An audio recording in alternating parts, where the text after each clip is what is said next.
I love America. As kids, my brother David and I used to love to go over and visit one of our neighbors by the name of Claire Condon. Mr. Condon was a bit of a legend in our small town. You see, he had served our country in World War I and World War II. Then, like so many other veterans, he came back and served his community. Over the years, we used to love to see him down at the concession stand at Legion Baseball. He'd help out in our church, and he was a leader in my Boy Scout troop. In fact, I can remember over the years, before Memorial Day, he would organize me and all the other scouts as we would go through and put up flags on the graves of the fallen. It was impossible to be around Mr. Condon and not share his love for God and country. I think back 30 years ago, Mr. Condon's American Legion post helped me attend a program called Badger Boy State. And it was there that I learned about state and local government.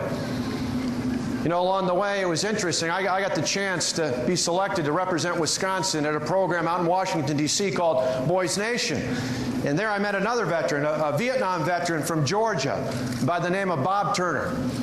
Now, Bob and all the other veterans that ran that program not only taught us about the federal government, the national elections, they shared their love for our country. And they inspired within me the importance of public service when it comes to defending our liberties. Veterans like that remind me that what makes America great is the fact that America is a can-do kind of country. Unfortunately, we have a government in Washington that just can't quite seem to get the job done. Washington, or as I call it, 68 square miles surrounded by reality. Well, the good news is it's not too late. We can turn things around. To do that, we need new, fresh leadership. Leadership with big, bold ideas from outside of Washington.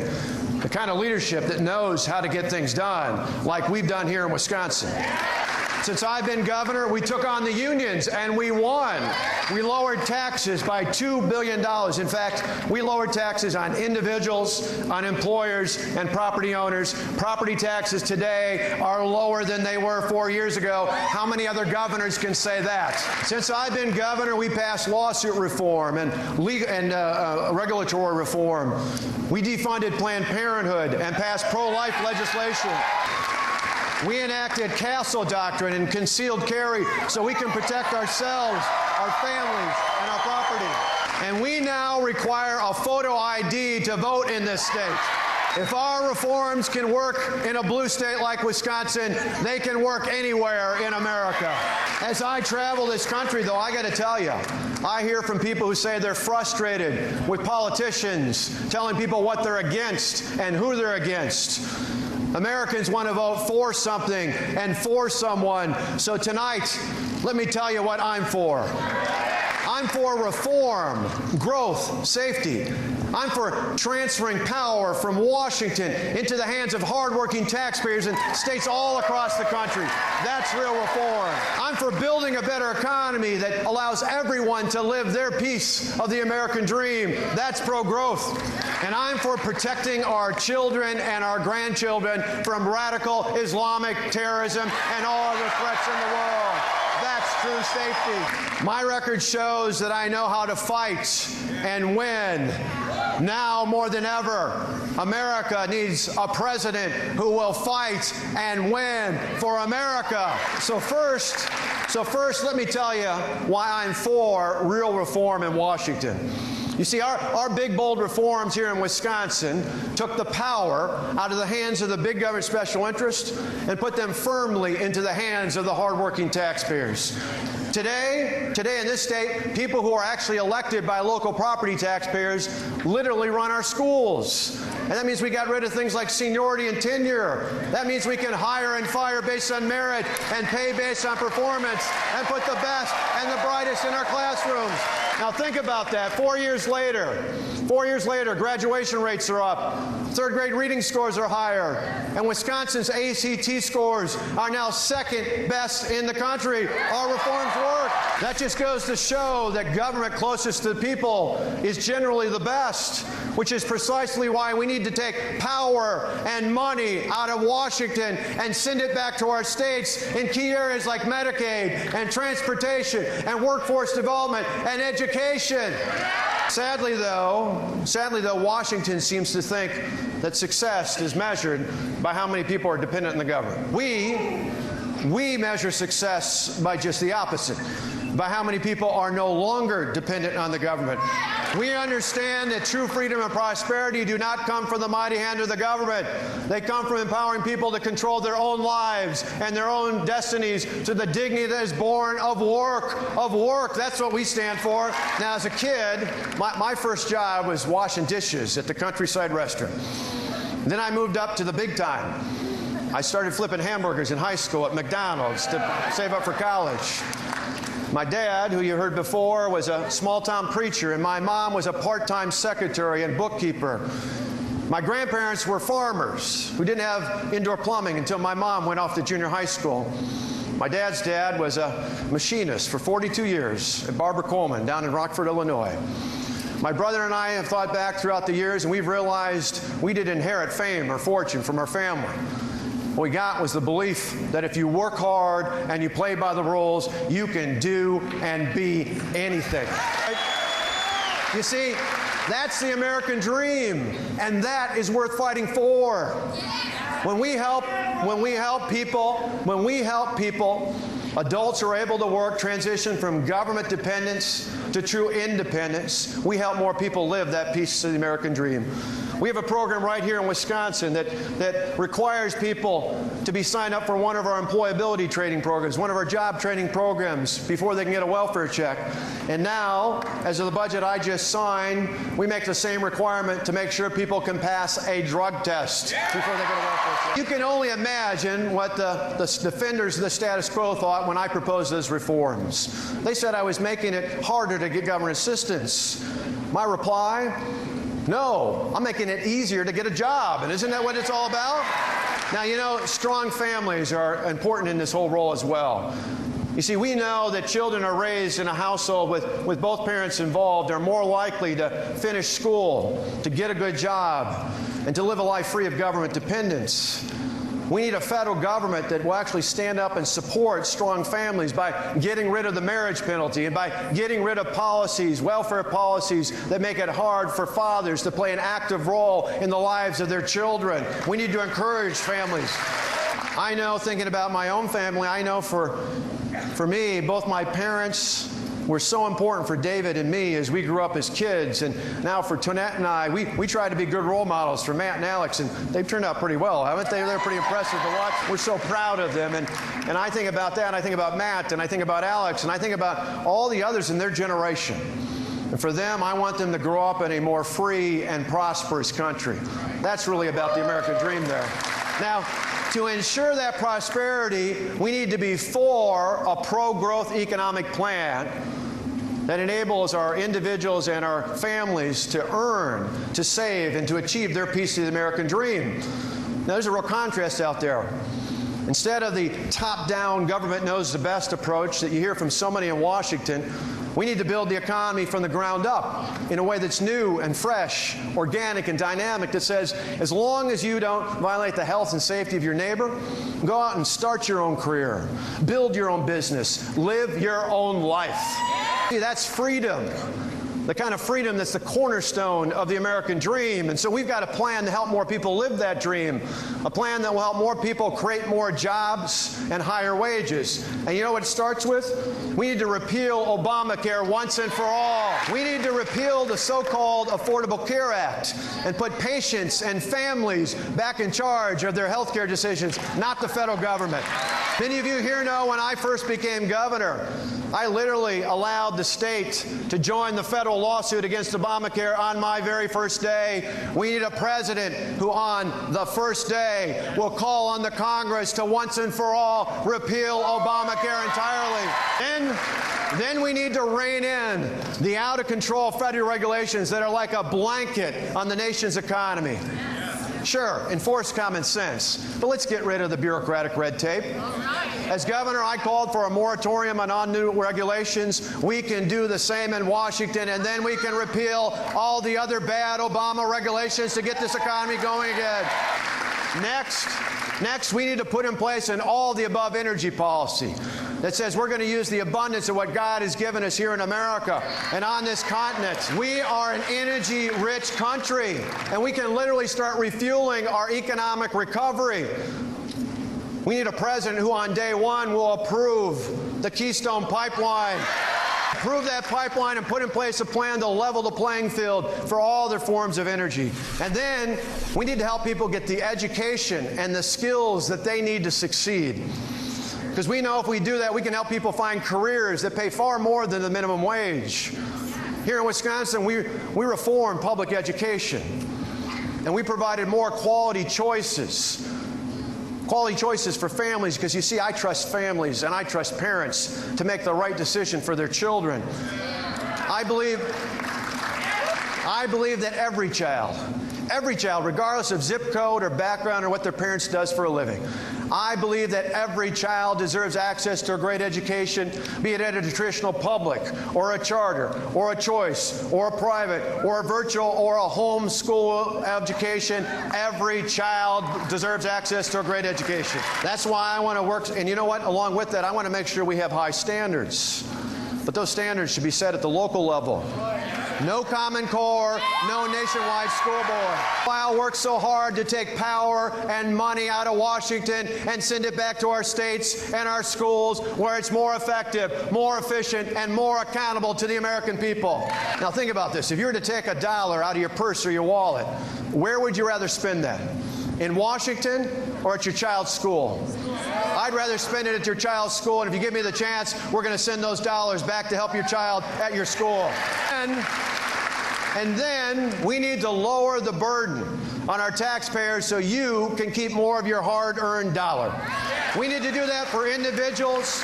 We need to do that for individuals as well as job creators, because we need to make our job creators competitive again in the world so they can bring more jobs back from overseas to put more of our fellow Americans back to work right here in America. We can do it.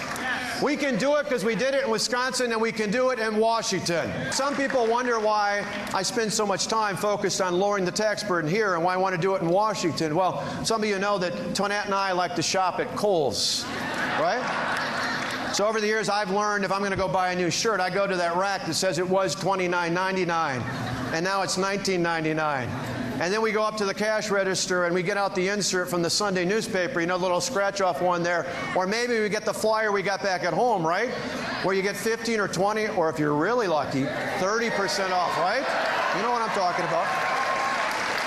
And then as the clerk is ringing it up, Tonette scoops into her purse and pulls out some of that Kohl's cash.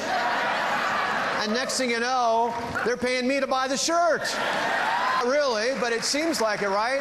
So how does a great company like Kohl's make money? They make it off of volume, right? They make it off of volume. See, they could charge that higher price, and a few of you could afford it, but they lower the price, broaden the base, and they make more money off of volume. That's what I think about your money, the taxpayers' money. You see, the government could charge you a higher rate, and some of us could afford it. But if you lower the rate, broaden the base, we expand the volume of people who can participate in the economy. Years ago, we used to call that, a similar plan was successful under President Ronald Reagan. And back then, we used to call it the Laffer curve. Today, I call it the Kohl's curve, because I believe you can spend your money far better than the federal government. And when we do, the economy will get a whole lot better. To prosper, however, we need to live in a safe and stable world.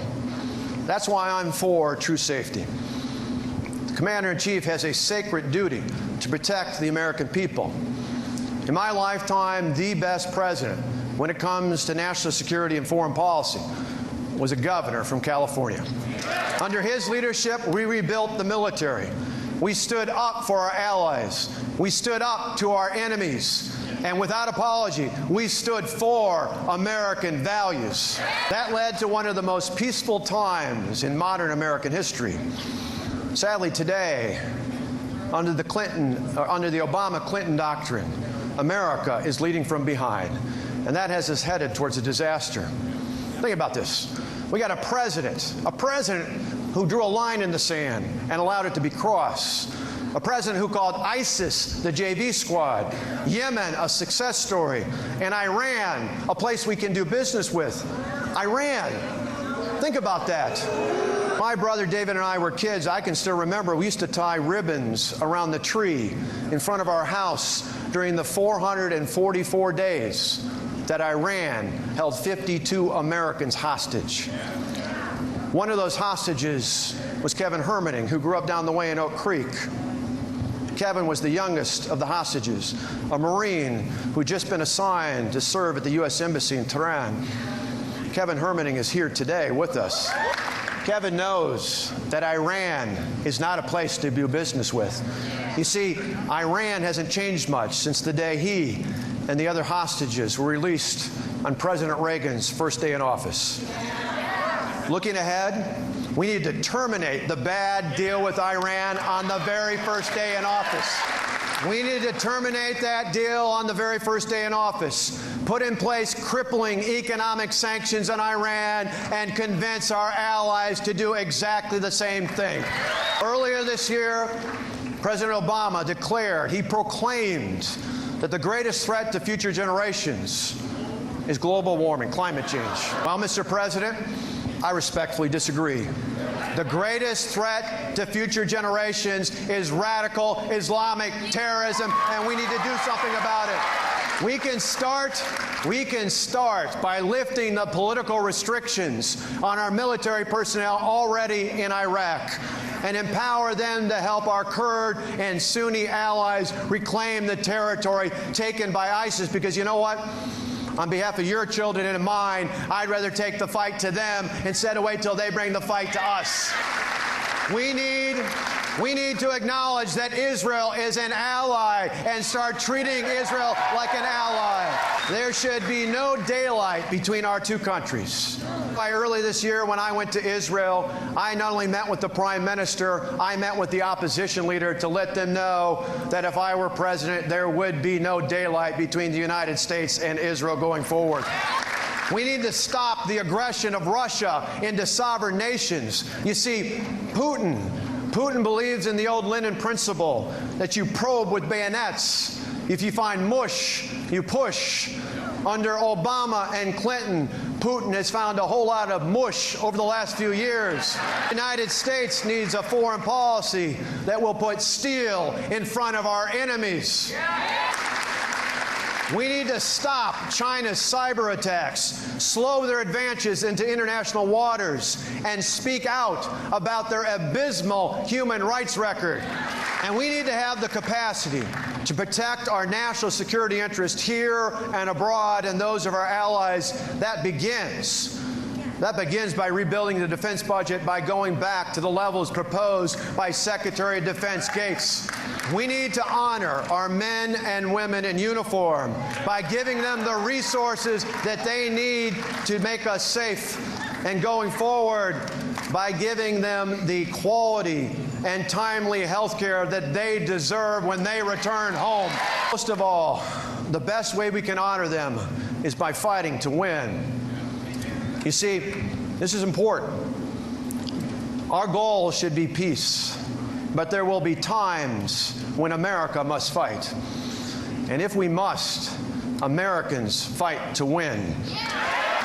Going forward, the world must know that there is no greater friend and no worse enemy than the United States of America. America is a great country. It's a great country. And you know what? We just have to start leading again. It's not too late. We can do it because we've done it before. Think about it. Veterans like Claire Condon and Bob Turner remind me that what makes America great, what makes us exceptional, what makes us the greatest country in all of the world has been all throughout our history. In times of crisis, be it economic or fiscal, be it military or spiritual, there have been men and women of courage who've been willing to stand up and think more about future generations than they thought about their own political futures. Ladies and gentlemen, this is one of those times in American history. And so, after a great deal of thought and a whole lot of prayer, We are so honored to have you join with us here today as we officially announce that we are running to serve as your President of the United States of America. Tonette and I want our sons, Matt and Alex, and all the other sons and daughters like them, to grow up in a country that is as great as the country we inherited. Americans deserve a president who will fight and win for them. Someone who will stand up for the right to life, liberty, and the pursuit of happiness. Someone who will stand up for our religious freedoms and all of our other constitutional rights. Someone who will stand up for America. You see, it doesn't matter whether you come from a big city or a suburb or a small town. I will fight and win for you. Healthy or sick, born or unborn, I will fight and win for you. Young or old or anywhere in between, I will fight and win for you. Over the years, I've met some amazing people, many of whom have come here from other places around the world. I got to tell you, to a person, the people I've met like that tell me the reason they came here was not to become dependent on the government. No, the reason they came here was because America is one of the few places left in the world where it doesn't matter what class you were born into or what your parents did for a living. In America, you can do and be anything you want. That's the American spirit. You see, in America, the opportunity should be equal for all of us. But the outcome, well, that's up to each and every one of us here and across this great country. That's why we just took a day off to celebrate the 4th of July and not the 15th of April, because in America, we celebrate our independence from the government, not our dependence on it. That's why I love America. That's why we love America.